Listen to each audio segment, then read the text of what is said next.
We are the Louisiana Chemical Association and the Louisiana Chemical Industry Alliance. We are an organization made up of 65 member companies who produce chemicals here in Louisiana, and several hundred vendor companies that service those chemical manufacturers. Well, you're talking about tens of thousands of jobs. You're talking about 65 companies with over 100 facilities that produce these important products every day. You're talking about hundreds of vendor companies that are LCIA members, and it's our job to make sure that they've got a voice at the Capitol. And so this is an enormous impact on our state, on our nation, and on the communities where our facilities exist. The communities where our companies do their business and the people that work in these facilities, they are neighbors of everybody here in Louisiana. They live in these communities, they work in these communities, they raise their families, they go to church, they participate in the community. They want what's best for these communities. And so our member companies care very much about the areas where they do their business, and LCA is glad to represent them in that way. Louisiana's chemical industry makes your everyday life possible. Your drinking water, the food you eat, the clothes you wear, your phone, your house, your car.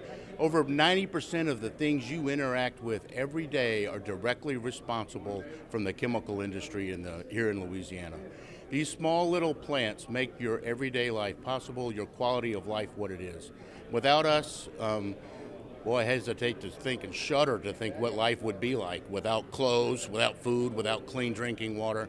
And our chemical industry makes all that happen. These are the leaders of our industry. See this, what I'm holding right here? Without the folks here producing the products, you don't have this to live every day. You don't drive on your vehicle. The cars you get here, the work, where you go to work, and the little grocery store that supports all of us.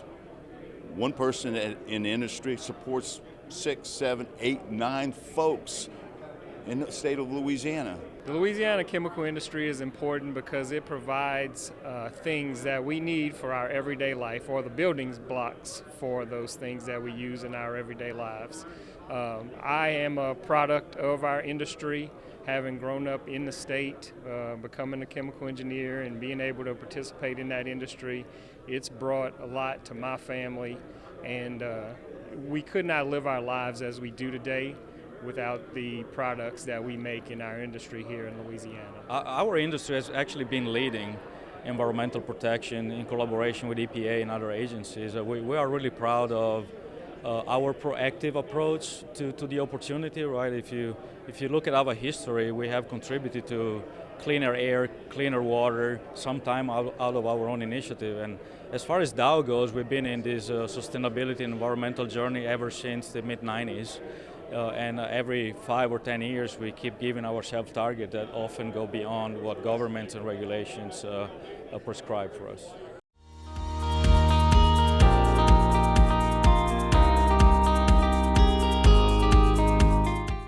I have had the pleasure of knowing Jeff now for many, many years before he was governor, and I can tell you that whenever I needed something, whenever we needed something for the betterment of the people of Louisiana, my friend Jeff Landry was there to stand up and have our backs.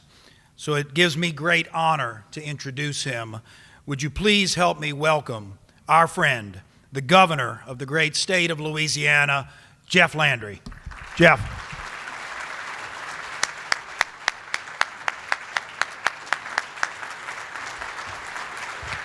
Imagine for just a moment, think about where you were 3 years ago, or where Louisiana was, better than that, 3 years ago. And imagine if I would have come to you 3 years ago, or 4 years ago, and said, in 3 or 4 years, Louisiana will have, in a 12-month period, have broken ground on over $60 billion worth of projects. Would you have believed me? George? Yeah, I know. See, me and George, we've been knowing each other for a long time. He's a great one to talk about this. If I'd have said, George, Louisiana will have leapt 13 places on the economic outlook. The largest movement of any state in the country. Would you have believed me? Would y'all? I don't know. I'm just like, can somebody, yeah? Joel? No? No. What if I told you that we have 3 years ago, if I'd have said it 3 years from now, Louisiana will have a 450% increase in potential new business capital, will have a 127% increase in job opportunities. What if I told you that the legislature was going to grant the citizens of this state, and by the way, grant businesses the largest tax cut in the history of this state? Would you have believed it? Yeah, me neither. So I didn't promise all of it. Or how about if I'd have told you that our educational ranking would be up 11 points on the national scorecard. At one point in the last 4 or 5 years, we were 49th. Today, we are 32. It's unbelievable. It is really miraculous, and it is so great because I could not think of a better place for it to happen in the state of Louisiana. We are doing so many great things, and it's because we began last year with a mission, and that mission was focused on the people of this state and the business of this state and the businesses and industries that have built this state. And we said that we wanted to make Louisiana not only compete in the new industrial South, but we wanted it to lead a new industrial South. And the interesting thing about it is that one of the metrics that I watch, and the things that I would hope that you leave here and tell your peers, your employees, the people who work underneath you, because I can't. How many employees does this group employ? 35. Unbelievable. Okay. This is the message I want you to tell them. This is how great this is. If you look at the tax foundation, this is the metric that I watch. The tax foundation, if you look at the states that are in the top 10 of the tax foundation, and you look at the states in the bottom 10, and you look at the difference in the average annual income of a family in the top versus the bottom, the delta between those 10 states at the top and the 10 states at the bottom is unbelievable. We're talking like 11, 12, 14, 18. I think it's upwards to $22,000 more per family in those states versus the states at the bottom. Guess where Louisiana was last year when we started? Anybody want to guess? Are y'all awake? The bottom. That's right. We were 42nd. We started attack. I brought the legislation in right before Thanksgiving. Gave them all a turkey after they did such a great job. It was so great I had to go back hunting. That's a joke. We were at 42nd, and right now we're 25. Huh? What I learned is that all of the great products that y'all are making, people around the world want them. And we make the best at them, because that's what y'all do here. But they want, when it leaves your plant, they want to put a little blue tag on it. They don't care. They just want to put the little blue tag on it. And they'll buy it. And they'll buy it for a premium. I hope y'all make nauseating amounts of money over the deal. I tell you, it's the truth. In Louisiana, because of the great work that y'all companies have done over decades now, because of the footprint that y'all have, because of the years that we have fought, certainly I as your Attorney General and now as your current Attorney General, litigating the government off of y'all backs, you get a great opportunity to make a bunch of money. But we got to put that little blue tag on it. And in Louisiana, not only we got a great downstream footprint, we also got the best place in the world to put stuff in the ground. And they got people that just want to make trouble and stir up, and they want to shoot the goose before he even gets to lay the egg. And I need, no. Not only you need to help. Everyone. We've been having a CO2 pipeline. I think Denbury's been having one for about 30, George? About 30 years. Been running up and down this state. Did anybody even know about it? How many folks in the upstream business around here or have any experience in the upstream business? Nobody's drilled for oil and gas around here? Dave, y'all got to get a couple of guys. Yeah. Did y'all know that we've been using CO2 and we've injected it in the ground right here in Louisiana to lift oil out the ground? Have y'all known anybody to raise hell over that thing? Nope. Look, it is so important. I told David this. Y'all got a great person, I'm telling you. It is so important that y'all start to educate those 35,000 people that your companies represent and let them know that the opportunity for jobs in this state and the expansion of the businesses that y'all have will only happen if we can put that little blue tag on that LNG transport, on that freight of whatever plastic or chemical that we send to Asia or Europe. And if we do that, if we just get everybody calmed down and we find the best way to do it because we know how to do it, been doing it better than anybody else around the country, this state will shine. I mean, I'm telling you, y'all can't even imagine. I know. I can see it. Reuters saw it. Y'all saw that article with Reuters? How many of y'all saw the Reuters article? Okay, y'all should share it. That article really sums up my speech. But y'all really have to help us. David can't do it by himself. Dixon can't do it. Mike can't do it by himself. Because what's happening is the left in this country that's been beating y'all over the head with a regulation baton is now in your legislators' districts with a bunch of George Soros money telling people that we're going to poison them and kill them. Susan? So I really, really, really need your help on that. This is not complicated. It's much better than solar panels and windmills. I don't want to have to choose between my food and my fuel. Put all them solar panels on all my agricultural properties. I can't get any soybeans, can't grow any cane. Farmers are raising all kind of hell.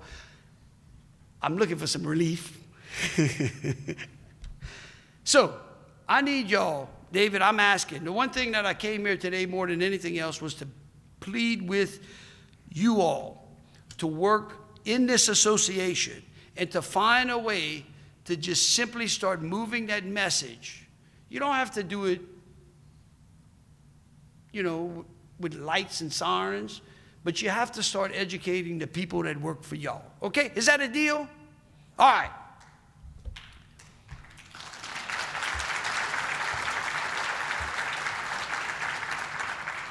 I'll just close with this. Y'all that voted for me elected me to change this state and to lift us off the bottom.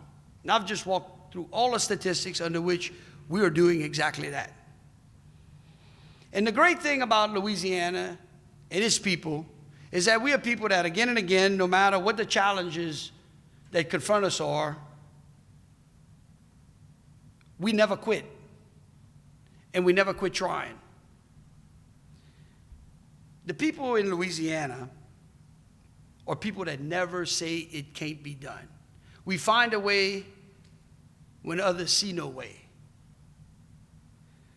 We're also the people that always have a kind word for someone, a warm seat at their table. It's that culture of hard work that y'all all appreciate is why businesses come here. They appreciate the great humility that the people of Louisiana have. But what makes us great is the things that we don't brag about, like the products that you all produce for the world. And in these days where both America and the rest of the world seems like there's so much uncertainty, my goal is that I hope that they see Louisiana as a certain place. I want it to be a place that the wise look to. And I know one thing. The people of Louisiana, they don't say no. And so as we face these challenges that confront us, as we navigate the pitfalls that are put in place to slow us down, I want y'all to do me a favor. When people come around and they spread fear, I want you to tell them that in Louisiana, we look fear in the eye and we say, not today anymore. Not today. Because we are going to make this state the greatest state in the country. And I want to thank you for giving me an opportunity to serve the greatest people in the world, and that is the people of Louisiana. Thank you so very much.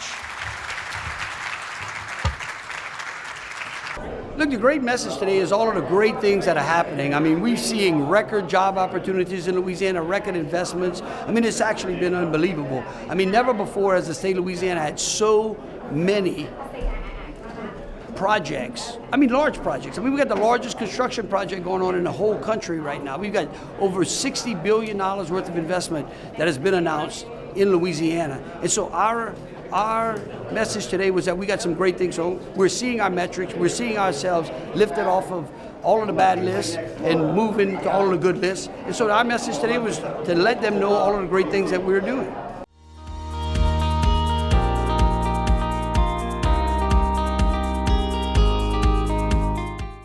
We restructured the department, we worked 42 projects, we announced 42 projects.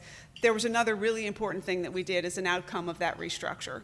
And that is, in the restructure, we organized something called Louisiana Economic Development Partnership. And it is a board of private sector individuals, CEOs like yourselves, who have invested their capital, who have taken risk and built successful companies in Louisiana.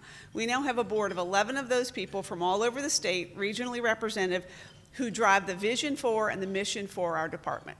Right? The very people who know what it takes to be successful in the state are the ones who are informing the work of our department. And the most important part of what their role is to make sure that our department has a strategic plan. And those of you who run organizations probably didn't need McKinsey to tell you or somebody else to tell you you needed a strategic plan. Well, we knew a 16-year-old plan, which is what LED has been operating under, was probably a little bit outdated, considering that the plan didn't even speak to the importance of the Haynesville Shale as it relates to Louisiana. That was the timing of it, right? So we immediately set about doing a new strategic plan, which just 3 weeks ago was adopted. I'll tell you some of the fundamental pieces of it that I'm most proud of. Number one, we paid McKinsey a lot of money to do it, right?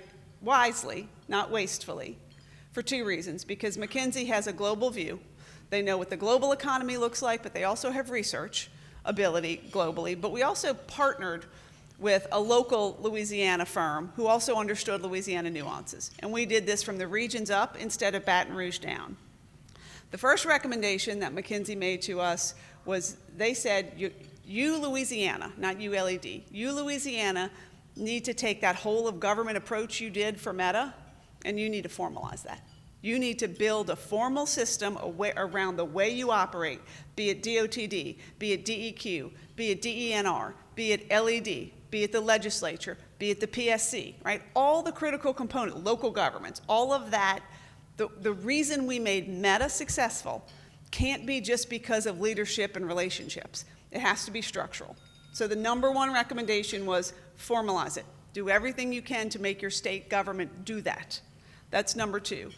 The other one that the McKinsey folks told us, remember how I said we in Louisiana do that hand-wringing, woe is us thing?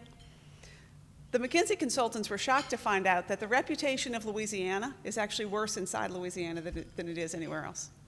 We are our own worst detractors.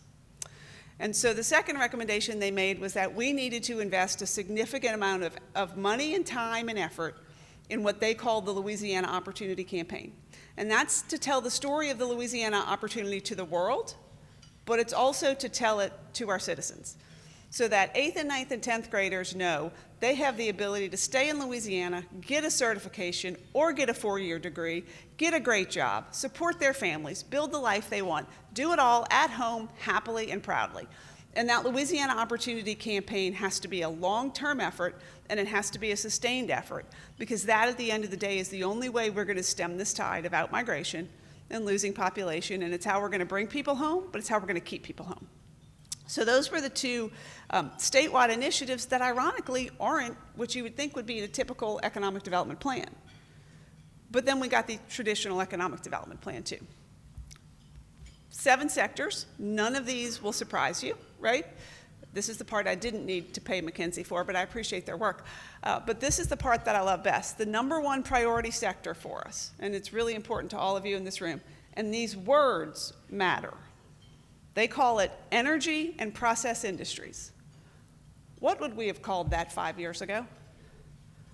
That's petrochem, right? That is what Louisiana's legacy industry, it's what we've been built on. It's what so many of you in this room know. It's what your careers have been built in and around. Energy and process industries is Louisiana's expertise. It's our highest opportunity. It should be our highest focus. None of that was surprising to me. The words they chose to describe it are how we will reference it moving forward.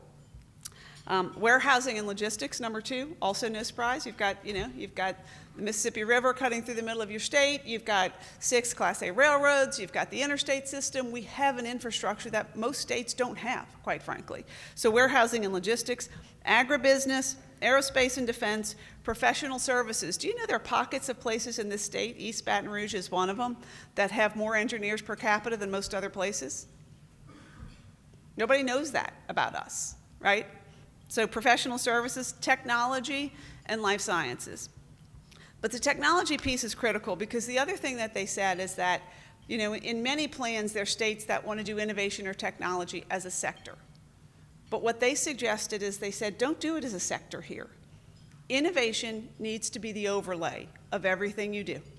You need to take all your asset industries, all your legacy industries, all your asset expertise, all the people in this room, and make sure that we are creating incentives and systems so that you as an industry, can take what you have traditionally done and bolt on, and I love that description, I'm going to use it again in a minute, bolt on innovation and technology to make it better, newer, future-proof, right? And build the economy of the future. And so innovation is an overlay over everything we will do in our plan. On your tables, for anybody who's interested in a little take-home reading, is the result of that plan. It's really fascinating, and it speaks to the Louisiana opportunity.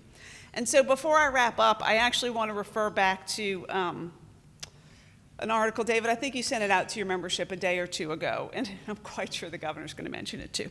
But I want to tell the background story on this. So we, Louisiana, for the first time ever to anyone in this business remembers, so I'll just say ever, but I'm not the historian here, had a remarkably significant presence at CERAWeek this year in Houston. All of the partners, LED, the Future of Energy grant, that LSU received, GNO Inc., many of the partners in this room, private sector, tremendous presence at CERAWeek.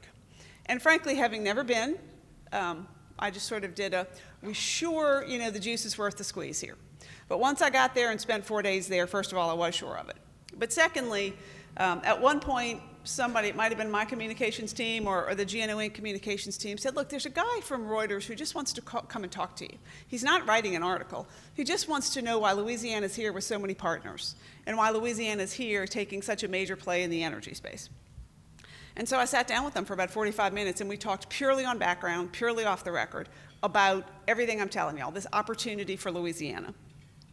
And so just 2 days ago, this remarkable article comes out, Reuters article, that's now blasted all over the world. And so I'm going to use Gavin McGuire's words a little bit, because I actually texted him and I said, Gavin, you articulated, frankly, better than I do what I've been trying to say for 15 months about the Louisiana opportunity. So I'm going to read a little bit of it, but I'm going to encourage you to read it yourselves, because it is that descriptive and comprehensive about the Louisiana opportunity. But here are a few excerpts. Louisiana has long been overshadowed by its more showy neighbor, Texas, which boasts a larger economy and population and has for decades wielded greater sway among policymakers in Washington, D.C. on the world stage. But the Bayou State is staging a revival that can see it emerge as the more dynamic and more influential Gulf Coast hub over the coming decades. Fast forward. Louisiana's smokestack industries, which include century-old refining and chemical sectors, are also at the cutting edge of an ongoing carbon capture drive that has made the state a major player in the clean energy field. Throw in a leading hydrogen industry, a battery production sector, and a growing data center presence, and Louisiana could offer something for whichever party is in power in Washington, and with industries fit for America's 21st century needs and 21st century economy. A key driver of Louisiana's progress is a willingness to repurpose the old and bolt on the new. Thought that was brilliant. I'm going to use it for 2 years.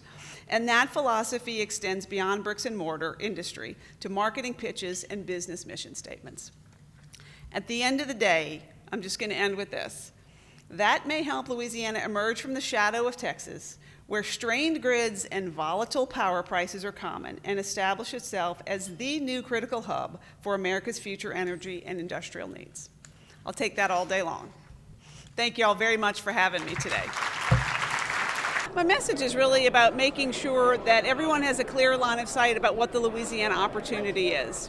For a long time, I have argued that we need a narrative change about what the opportunity here is in the state, and particularly to an audience like this who understands the fundamentals, the infrastructure, the workforce, and everything Louisiana has going for it. We need the rest of the world to understand the narrative change as well. What kind of progress have you seen here in Louisiana in the last year? Well, I think we've seen tremendous progress if measured only by the amount of announcements we've had, the amount of wins that we've had from an economic development perspective. The rest of the world is taking note of those assets and what we have to offer here, and they're taking us up on it. Tell us, what's your message here to the Louisiana chemical industry, and what role does the chemical industry play in expansion here in Louisiana? Yeah, I mean, the chemical industry has been a long-time legacy industry that has been fundamental to building the economy of this state. So I think my message first and foremost is to make sure they hear a thank you, right? We appreciate everything you have done to get the state economy to this point. And what we really appreciate is the willingness of this industry to sort of bolt on new technologies, bolt on innovation to make sure that their economy and the Louisiana economy is positioned for the future as we have been in the past.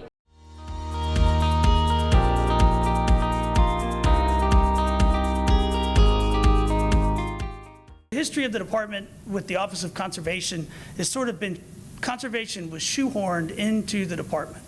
And with that, it created a lot of its own bureaucratic processes, to say, for lack of a better description. In fact, this time last year, there were 5 layers of management between me and the department that actually does the permitting process.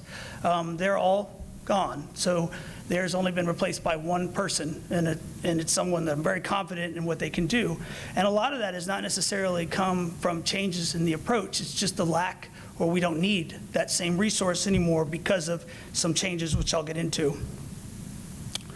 And the last one being the balancing between conserving the state's resources and then also maximizing commercial opportunities for the state.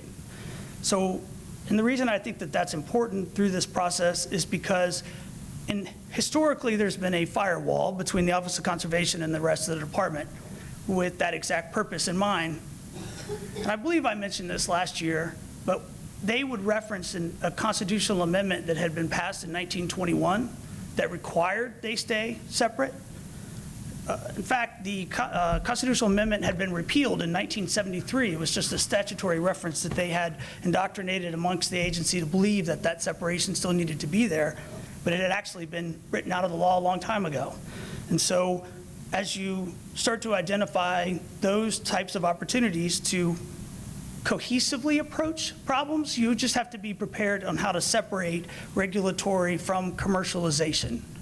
And that's something that we've worked very hard to try to implement at the agency. But again, coming back to that balance, right? If we are going to become a revenue generator for the state, but also permitting and having a conservation approach, then it's going to be important that that balance be integrated and indoctrinated within the entire agency. Which comes to some of the big topics that I know everyone in this room is interested in, and that's around the carbon capture storage overview. That process is permitted through our offices. It's right now it's currently in the injection and mining division. When we come out of this, it'll be in the Office of Permitting and Compliance. And so still working through that, the details on what that will look like. But again, the concept that we've had internally, and something that I've talked about a lot, with whether it's the governor, legislature, whoever else, with the committee meetings this week notwithstanding, that CCS provides an opportunity for Louisiana to sustain its energy dominance within the entire global market, right? We talk a lot about carbon neutral power, whoever else, and the customers that want that internationally. The best way to effectively and efficiently produce that power is through natural gas with carbon capture, sequestration as part of that. And so that's just on the power side, not including all the other opportunities around natural gas, primarily in LNG. So we've actually permitted our first project, which is Hackberry, which is associated with Cameron LNG in Cameron Parish. And so that process right now is going through a public comment. And we have a website. We've tried to put as much as we can online. I have found that there's a level of, let's see, what's the best way to describe it? I spent a lot of time going through each part of the permit application, whether it's the emergency response, the work that's done in order to make sure that the area around it is safe, especially on the legislative side. Spent a lot of time explaining to them that it is a process, here are all those different components of it, and this is what it actually looks like when you make that application. And so, on top of that, you know, we have a couple bills going through the legislature, and I don't know if y'all pay attention to this or everyone does to the detail that, you know, Brian and Patrick do and things like that. But yesterday afternoon during the Senate Natural Resources Committee, we amended our original bill, so it's now 200 pages, which, if you know me, it's a point of pride that I was able to get it to 200 pages. But a lot of those things, and going along with the transparency component, the goal as we draft and present this is identify the concepts that we want, prepare the draft to the best that we can, and then put it out there so that way people can react to it and make changes as needed, right? Which again comes back to that strategic core as we go through it. One of the things that I have heard some comments about, especially on industry, is our expedited permitting program. So the expedited permitting program traditionally is only applied to one narrow area or office. I get a lot of questions around whether or not we need more staff. We don't necessarily need more staff. We need fewer barriers, invisible human barriers that are separating the different departments. So in the past, our geologic division has actually managed and handled all unitization. So we've actually been using that division at this point to do a lot of the other wells permitting processes that are in demand. From a time horizon standpoint, the longest amount of time you will spend managing the industry or regulating is in that compliance side. And so trying to sort of get them understanding that a greenfield to decommissioning can be over 100 years. It's very rarely within the scope of one person's career. But through that, you have to build more objective processes and recognize that you need to be flexible when the demand changes. Depends on what those needs are, and if there's still demand for things that may not be new, and how to manage that. Well, right now, we aren't using and need as much unitization process. During the Haynesville Shale boom, we did. But a lot of what we're doing is to react to those changes in demand, because otherwise, the agency, because it's a third party that's basically reacting to what's happening in the industry, that if you generate entirely off fees and whatnot, you're always going to be behind. So trying to shift that a little bit from the commercial side, so that way we're prepared to adjust quicker to whatever ends up happening. And as part of that, when you make those changes, those expedited permitting, in our bill, we're changing it to an expedited processing is what I've called it. I actually modeled it after the passport law, which is where if you agree to if you want to pay for an expedited permit, it comes in 8 weeks, right? But part of the administrative process would be that we would agree to that timeline and then you would pay it, as opposed to this arbitrary application with money that doesn't seem to be attributed to anything. So I was here today to talk to the Louisiana Chemical Association to talk a lot about the way that we've improved our strategic mission at the agency through the legislation that's been passed, primarily focused on a transparent approach, moving towards solution-oriented outcomes, and then having a balance between the commerce and commercial aspect of the agency plus the conservation that it requires.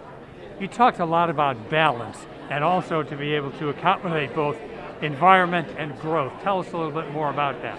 So there's a history with the state on having a commercial opportunities here, but by clearly and transparently addressing it with the right tools, I believe that you'll be able to achieve more of the conservation and more of the commercial opportunities in a balanced way going forward. And your department is making an effort in the area of carbon capture. Tell us about that. So carbon capture is a way in which the Louisiana can be part of an energy dominant strategy to provide products that we are today and then add value to those products to make them more viable economically internationally to countries that are looking to have carbon-free products such as liquefied natural gas, blue hydrogen, things like that. It's truly a tremendous opportunity for the state.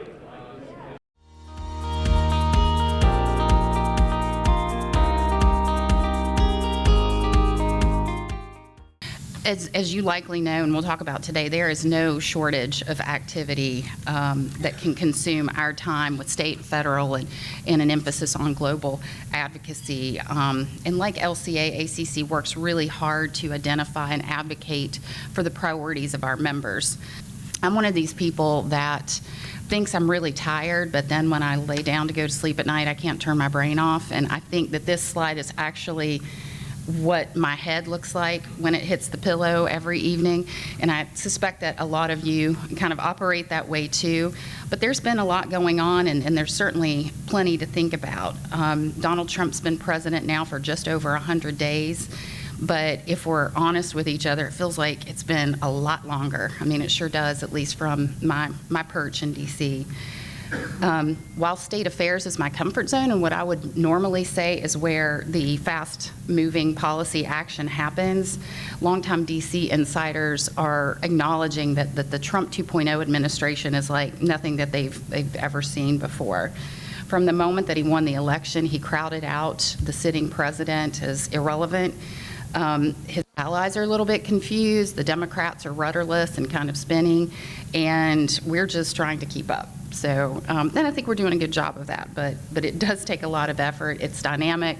It's really fascinating if you are into policy the way that many of us are.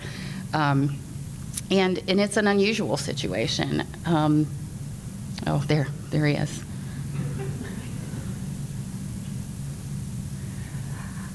So I would argue and frequently remind my counterpart in federal affairs, who only has to manage one capital, that the norm is months in DC when nothing is happening.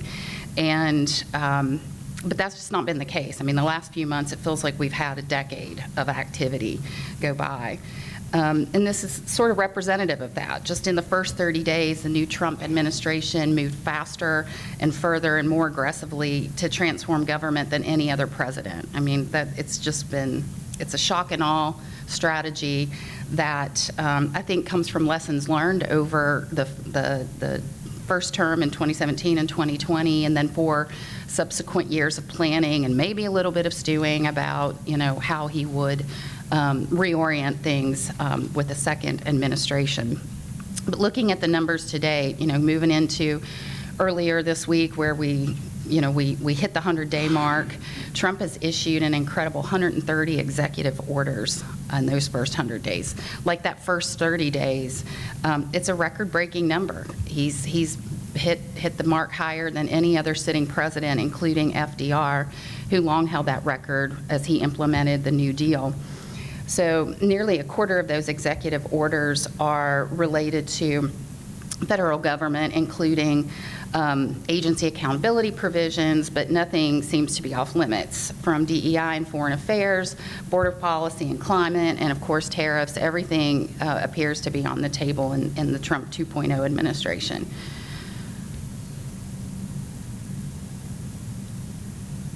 And I think that's justified, right? I mean, after the last 4 years, there is and remains a lot to fix. You all know, not shocking to anybody in this room, I'm sure, that the chemical industry is the most heavily regulated sector of American manufacturing, and that in the last 20 years, that burden on our members has doubled. The Biden administration was pretty aggressive and tried to increase it by another 50%, proposing more rules targeted at the chemical manufacturing industry than the previous 3 administrations combined. So RJ and team and our federal affairs folks have had their work cut out for them for the last 4 years, so they're aggressive in driving some change now. And in order to drive that generational progress, this administration and the 119th Congress really need to seize the opportunity to fine-tune TSCA and reconsider the actions and the policies of the last 4 years, including reauthorization of TSCA fees and reassessing the new chemicals procedural rule. So it's been an interesting time to watch the appointments for chemicals and plastics management in particular. We look really forward to continuing to work with EPA Administrator Lee Zeldin, as well as key committees like the House Energy and Commerce Committee to advance some of our priorities. And as I'm sure most of you know, Zeldin represented New York's 1st congressional district in the U.S. House from 2015 to 2023. So he's no stranger to the federal government process and how things work in Washington, D.C. ACC and our partners at ACD issued joint letters of support for Zeldin's confirmation, and our VP of Federal Affairs, Ryan Jackson, was able to collaborate with Zeldin's confirmation team to help prep and support that. RJ actually served as Chief of Staff in the first, for U.S. EPA in the first Trump administration. So again, working that relationship and those opportunities to provide education. But chemicals and plastics came up a lot during those confirmation hearings, and Zeldin did a great job of striking a balance, which I think is what, the best that we can hope for, striking a balance between protecting human health and the environment while supporting innovation and American competitiveness. I mean, that's, I'm wearing our pin. When chemistry creates, America competes. We believe that, and we think that we've got an opportunity to really elevate industry and elevate the jobs that come with that. And under Administrator Zeldin, EPA is already acting to get TSCA back on track. So we're glad to partner on that. I mean, it's clear that he's fighting multiple battles on multiple fronts.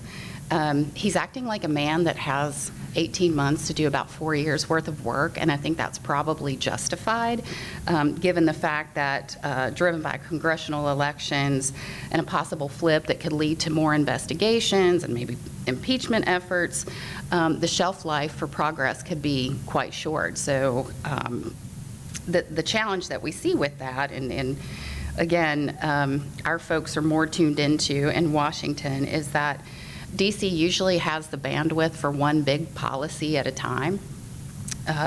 So these folks, probably could learn a thing or two from state legislative processes. State legislators get it done, that's my opinion, but they do. But in DC, 2009 and 2010, the focus was Affordable Care Act. 2017, the Trump tax cuts. And then 2020, we all lived through the perils and policy that came out of the COVID pandemic. And 2021 and 22 was really dominated by Biden's aggressive industrial policy agenda, the Bipartisan Infrastructure Act, CHIPS, and of course, IRA. So the thing that we see is Trump trying to advance on all of these fronts simultaneously, tackling debt and spending, reshaping government, massive tax cuts are on the table, widespread new tariffs, mass deportations, and broad health reforms all concurrently. And here's the thing that resonates with me, when I make my to-do list in the morning. If you have a million priorities, it's really hard to have any. So I think what we're watching now is to see what actual progress can be made in the time that is on the table, and I think only time passing is going to tell how these things shake down. I think the message is that the chemical industry in Louisiana is very important to us at the American Chemistry Council. The assets here in the state are bringing so much economic development and prosperity to the state that we just want to partner with LCA to make sure that the policies here in the state are supportive of industry and equally protective of the environment.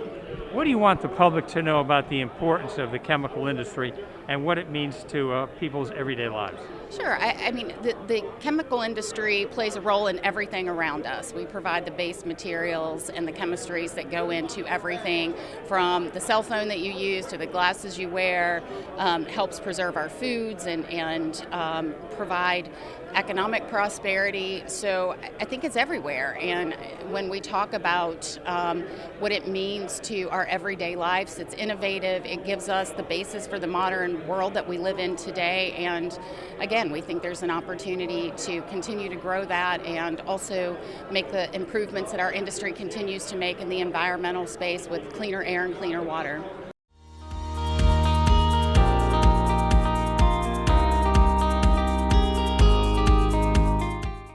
EPA Administrator Lee Zeldin and President Trump announced a new initiative that we're calling the Powering the Great American Comeback.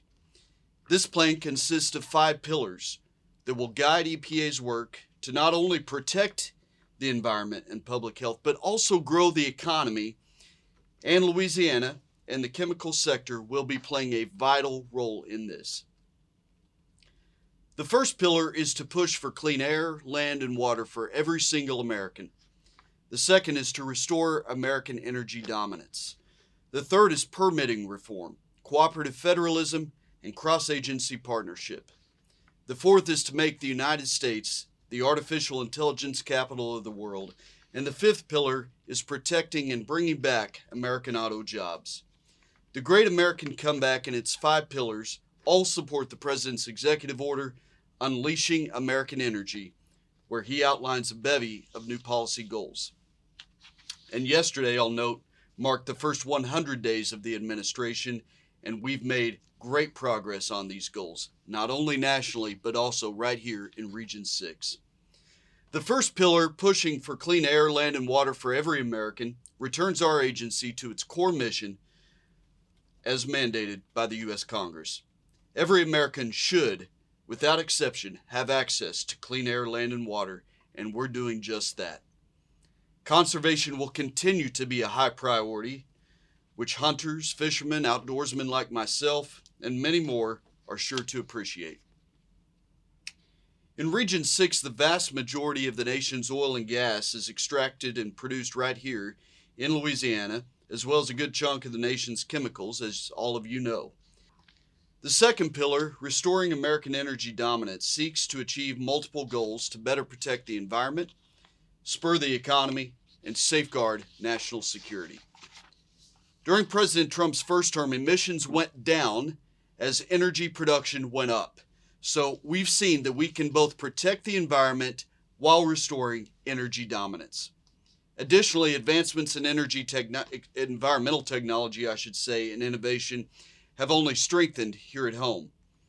Thanks to American ingenuity and resourcefulness from you folks right there in Baton Rouge and throughout the state of Louisiana, energy tapped and petrochemicals produced there are far cleaner than those produced overseas, which better protect our environment. Pursuing energy dominance will also grow our economy. By producing more energy and subsequently more petrochemicals, Costs for energy and chemicals will be cut. Everyday Americans who are just trying to put gas in their cars, heating their homes, or in Louisiana are trying to cool their homes during those hot summer months can rest a little easier with lower energy costs. And lastly, restoring American energy dominance will better defend our homeland. Energy security is national security.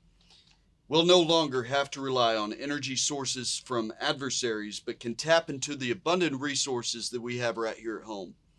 Of course, Region 6's copious energy resources and Louisiana's considerable refining capacity, critical LNG export terminals, and colossal pipeline infrastructure will play a vital role in achieving this goal, as was punctuated in March when the Secretaries of the U.S. Department of Energy and the Department of Interior were in Louisiana at a large LNG export facility, highlighting its massive planned expansion project. And by the way, congratulations on that.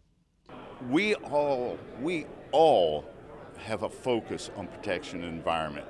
It's the folks from maybe that doesn't understand our industry think that we don't. We live here. We want our environment. We want our neighborhoods to be clean. We're first, and we're going to take care of it and make sure it is, because we live here. The folks that come in from out of state, they don't live here sometimes and complain about industry. We're here. We're going to make it clean, plain and simple. My employees are some of the best people around. I've been fortunate. I've worked in several different places here in Louisiana, and every one of the places I've been, I've had a great team that I've been a part of, and I just love that. They take our duty to be good neighbors seriously. We live and work in this community, and so it's important for us that we do what we do safely. And in fact, you'd have to live almost 400 years, in order to equal the safety record we have in our plants if you were to do that at home. You are much safer living or working in one of our chemical plants than you are at home. Louisiana, Texas, and the Gulf Coast, I mean, they are the epicenter of the chemistry industry in the United States, obviously providing much of the raw materials and the feedstock that go into manufacturing across the country and across the world. So it's a big piece of the chemical industry puzzle right here in Louisiana. The chemical industry has been part of the state economy for a long time, several decades, and it's bringing value from many different angles, right? From salaries, tax money, well-paid jobs, safe jobs, and it's about a third of Louisiana economy, so very significant. It also enables our quality of life as we know it. The product we make can allow us to have the materials and objects and services that we are so accustomed to. Well, so excited to see so many of our LCA members and so many from the state of Louisiana here to celebrate all the good things that are going on in industry today. We heard Governor Landry speak, we heard Secretary Bourgeois, we had quite a few speakers throughout the day, and you just can't help but be excited about the direction of the business climate here in Louisiana, and especially for the chemical manufacturing industry. How can people get more information? Go to lca.org, become a member of LCA. If you're a vendor company, become a member of LCIA, and we would be glad to have your membership.